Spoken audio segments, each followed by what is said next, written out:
একটা কুকারের মধ্যে 4টে মাঝারি সাইজের আলুকে খোসা ছাড়িয়ে ভালো করে ধুয়ে নিয়ে নিলাম।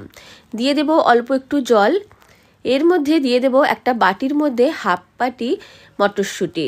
এইভাবে বাটিটাকে আলুর মধ্যে বসিয়ে কুকারের ঢাকনাটা বন্ধ করে 2 থেকে 3টে সিটি লাগিয়ে নেব। অন্যদিকে একটা পাত্রের মধ্যে প্রায় 500 গ্রাম মতো ময়দা নিয়ে নিচ্ছি। ময়দা নেওয়া হয়ে গেলে এর মধ্যে দিয়ে দেব অল্প একটু জোয়ান।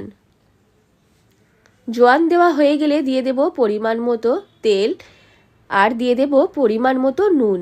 ভালো করে সব কিছুকে ময়দার সাথে মিশিয়ে নিয়ে হালকা গরম জল দিয়ে ময়দাকে মেখে নেব। আমি এখানে ময়দা দিয়ে রান্নাটা করছি। আপনারা চাইলে আটা দিয়েও করতে পারেন বা আটা আর ময়দাকে মিশিয়েও করতে পারেন। ময়দাকে মেখে নেওয়ার পর লেচি কেটে নিয়ে ময়দাকে মেখে নেওয়ার পর লেচি কেটে গোল করে নিয়ে একটা সাইডে ঢেকে রেখে দেব। অন্যদিকে প্রেসার কুকারকেও নামিয়ে নিয়েছি। ঠান্ডা হয়ে গেলে ঢাকনাটা খুলে দিলাম। মটরশুঁটি বার করে নিচ্ছি আর দেখে নেব আলু সেদ্ধ হয়েছে কিনা। একটা কাঁটা চামচ দিয়ে আলুগুলো দেখে নিলাম ভালোভাবে সেদ্ধ হয়ে গেছে, তুলে নিলাম। একটা কড়াই বসিয়ে 1 চামচ ধনে 1 চামচ মৌরি দিয়ে হালকা করে ভেজে নেওয়ার পর দিয়ে দেব 2টো শুকনো লঙ্কা আর হাফ চামচ জিরে। শুকনো কড়াইয়ে এই মশলাগুলোকে ভেজে নিয়ে গুঁড়িয়ে একটা মশলা তৈরি করে নেব। একটা প্লেটের মধ্যে নিয়ে নিলাম একটা মশলার গুঁড়ো তৈরি করে নেওয়ার জন্য। অন্যদিকে 2 টুকরো আদা আর 2টো কাঁচা লঙ্কাকে চপ করে নিচ্ছি। আদা আর কাঁচা লঙ্কাকে চপ করে নেওয়ার পর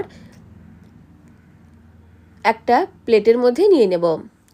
কড়াই বসিয়ে কড়াইয়ে দিয়ে দেব 2 চামচ সাদা তেল।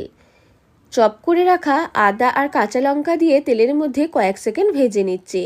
ভাজার সময় দিয়ে দেব কাসুরি মেথি। 2 হাতে করে এইভাবে ঘষে নিয়ে কাসুরি মেথিটাও দিয়ে দিলাম। খুব সুন্দর একটা ফ্লেভার আসার জন্য কাসুরি মেথি দিয়েছি। আপনারা পছন্দ করলে দেবেন, না হলে নাও দিতে পারেন। এইবার দিয়ে দিলাম পরিমাণ মতো গরম মশলার গুঁড়ো, নুন আর অল্প একটু লঙ্কা গুঁড়ো। মশলাটাকে কয়েক সেকেন্ড ভেজে নেওয়ার পর সেদ্ধ করে রাখা আলু নিয়ে নিচ্ছি। আলুগুলোকে মশলার মধ্যে নিয়ে নেওয়ার পর ম্যাশ করে নেব। আলুকে ভালো করে ম্যাশ করে নেওয়ার পর এর মধ্যে দিয়ে দেব মটরশুঁটি। মটরশুঁটিও খুব ভালোভাবে সেদ্ধ হয়ে গেছে। আমি একটাকে ভেঙে দেখিয়ে দেব। দেখুন খুব ভালোভাবে মটরশুঁটিও সেদ্ধ হয়ে গেছে। আলুর মধ্যে দিয়ে দিলাম মটরশুঁটিকেও আলুর সাথে মিশিয়ে ম্যাশ করে নিচ্ছি। আপনারাও সকাল বিকালের জলখাবারে এই রান্নাটা করে দেখতে পারেন বা ডিনারেও এই রান্নাটা তৈরি করে দেখতে পারেন। আমি আরও একটু কাশ্মীরি লঙ্কা গুঁড়ো মিশিয়ে নিয়ে আরও একবার ভালো করে মিশিয়ে নিচ্ছি। কালারটা আসার জন্য অল্প একটু কাশ্মীরি লঙ্কা গুঁড়ো দিয়ে দিয়েছি। সব কিছুকে বেশ ভালো করে মিশিয়ে নিলাম। মিশিয়ে নেওয়ার পর এর মধ্যে দিয়ে দেব ভাজা মশলার গুঁড়ো। যেই মশলাটা ভেজে রেখেছিলাম সেটাকে গুঁড়িয়ে নিয়েছি, সেই মশলার গুঁড়ো আলুর মধ্যে দিয়ে দিচ্ছি। আর দিয়ে দেব অল্প একটু ধনেপাতা কুচি। সব কিছুকে আরও একবার ভালো করে মিশিয়ে নেব।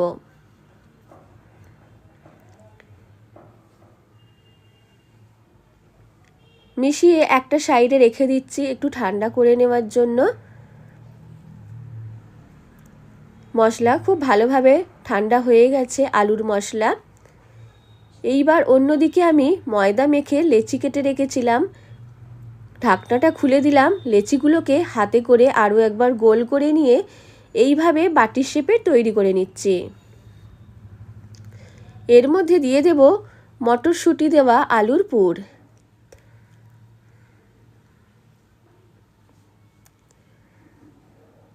পুর দেওয়ার পর এইভাবে ভালো করে বন্ধ করে দেব আর একবার গোল করে নেব। এটা তৈরি হয়ে গেল। এইভাবে বাকিগুলোকেও তৈরি করে নেব। আরও একটা লেচি নিয়েছি, হাতে করে গোল করে নিচ্ছি। ভেতরে দিয়ে দেব পরিমাণ মতো মটরশুঁটি ও আলুর পুর। পুর দেওয়ার পর ভালো করে ময়দাকে এইভাবে বন্ধ করে নেব।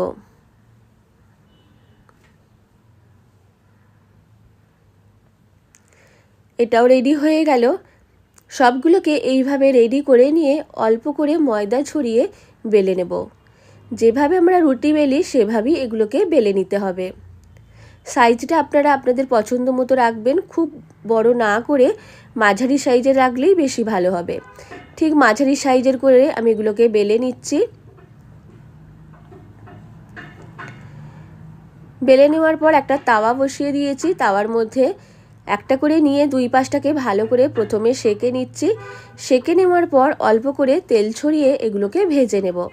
আপনারা চাইলে বাটার দিয়েও ভাজতে পারেন বা ঘি দিয়েও ভাজতে পারেন। আমি এখানে রিফাইন্ড অয়েল দিয়ে ভেজে নিচ্ছি।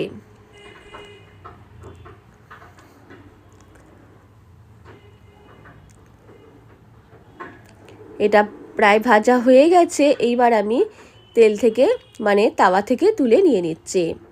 আপনারাও সেরা স্বাদের মটরশুঁটি দিয়ে আলুর পরোটা তৈরি করতে চাইলে অবশ্যই এইভাবে তৈরি করে দেখবেন। শীতের সকালে, বিকালে বা রাত্রে খেতে দারুণ লাগে, আর টমেটো কেচাপের সাথেও দারুণ লাগে। ভালো লাগলে লাইক, শেয়ার এবং কমেন্ট করতে ভুলবেন না।